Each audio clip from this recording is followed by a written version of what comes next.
don't know why I did it. I just needed a place to hide her. When Marcia Norman disappeared, her neighbors thought she had moved away. But in her Washington warehouse, police made a haunting discovery: her body buried under concrete. And the suspect was the man she had invited in so many times. Were there signs that were ignored? And how could a convicted felon approach an elderly woman who lived alone? And how did no one notice until it was too late?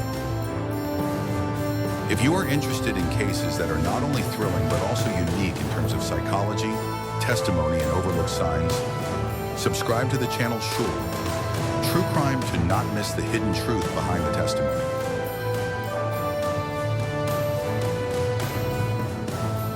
Marcia Norman, 82, lives in Tenino, Washington.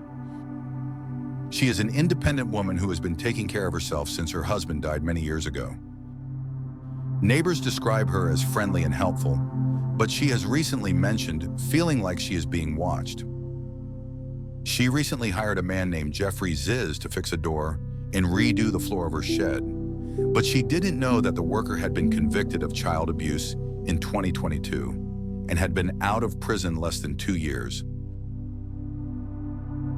April 4th, 2025. Marcia's family calls the police after being unable to reach her for 3 days. Police arrive to check the house. There are no signs of forced entry, but there is a strange chemical smell.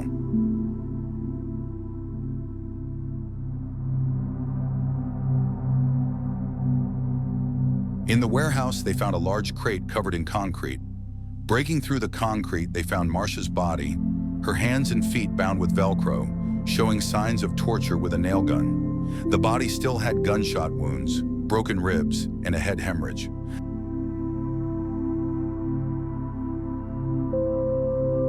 Jeffrey Ziz, 47, was called in for questioning after Marcia Norman's body was found under concrete in a warehouse. He appeared calm, but his eyes kept glancing around. When was the last time you saw Marcia Norman? I don't remember clearly. Maybe last week. This is the first sign of temporal evasion, which often occurs when a suspect wants to distance himself from the crime. Instead of saying last Friday, he chooses the ambiguous word maybe. This is called distancing language, language used to reduce responsibility. Did you help her mix the concrete? No, I have no reason to do that. Lip licking is a common micro-expression when a suspect feels psychological pressure. It is not a sign of guilt, but combined with interruptions, delayed responses, and eye contact, it is a suspicious pattern.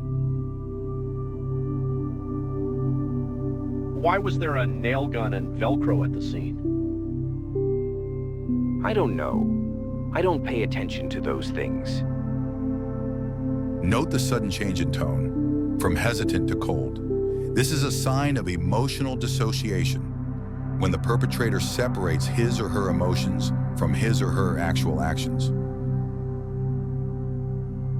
Jeffrey Ziz is not just a killer, he is a manipulative, repeat offender, a convicted child abuser who repeats the same pattern of reaching out, gaining trust, and then tormenting his victims.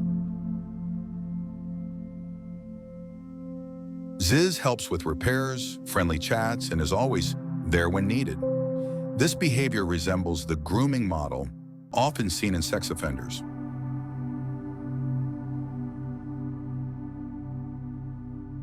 Ziz was able to enter Marcia's home, knew her routine, and knew she lived alone. This is a sign of a targeted offender, not committing a crime randomly, but choosing a vulnerable, isolated victim.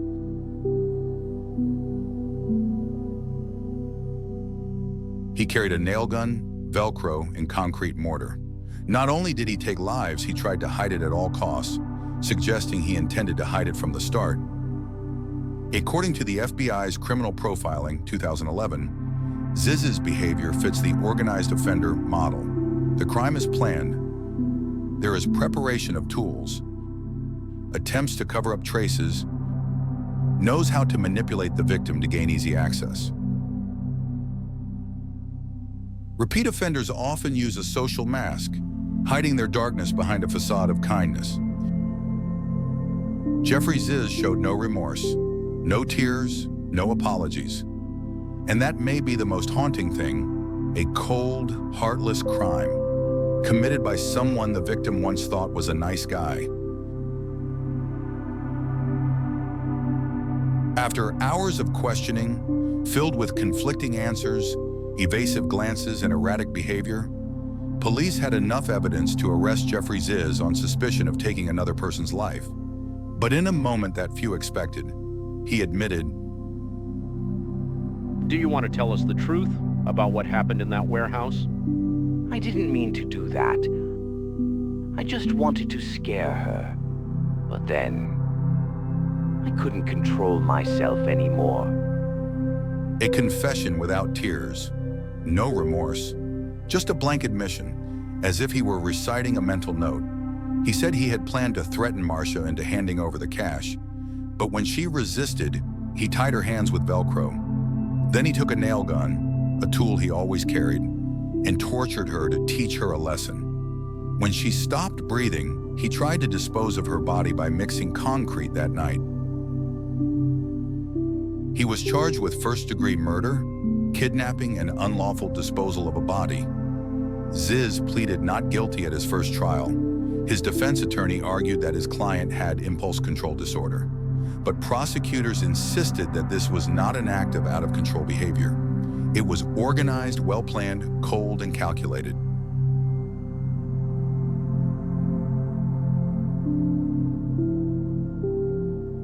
Marcia's family, in a statement, called her the soul of the family, a strong, independent woman who did not deserve to die like this. Marcia was a woman who was vibrant, full of life, and full of plans for the future, and she impacted more people than we even knew. Everyone who knew Marcia loved her and laughed with her. In a society where vulnerable people, such as the elderly, are increasingly neglected, the question is not only why this happens, but also, where were we when she needed protection? Jeffrey Ziz is not a temporary, out-of-control person. He is a repeat offender, a convicted man given a chance and still chose violence. And Marcia Norman, 82 years old, is a person who only needed someone to fix the door, but ended up dead under cold concrete because of misplaced trust. But this story is about more than just a life taken. It's a cautionary tale about the people we often forget about living alone, about repeat offenders who are released without being tracked, about how society allows these things to happen, and then says, if only. What do you think when you look back on this? Was this a personal tragedy or a result of a lack of community? Are we doing enough to protect older people who live alone? And if there were warning signs, why didn't anyone see them? Sometimes the worrying thing is not someone's past, but the fact that we trust unconditionally without verifying. Have you ever felt something was wrong, but ignored it because you thought it must be fine? What do you think the community should do to identify and support those living at risk? Share your perspective in the comments. We're listening. Thanks for following Shoul True Crime. Subscribe if you want to join us in delving into cases that are not only intriguing, but also leave many questions to ponder.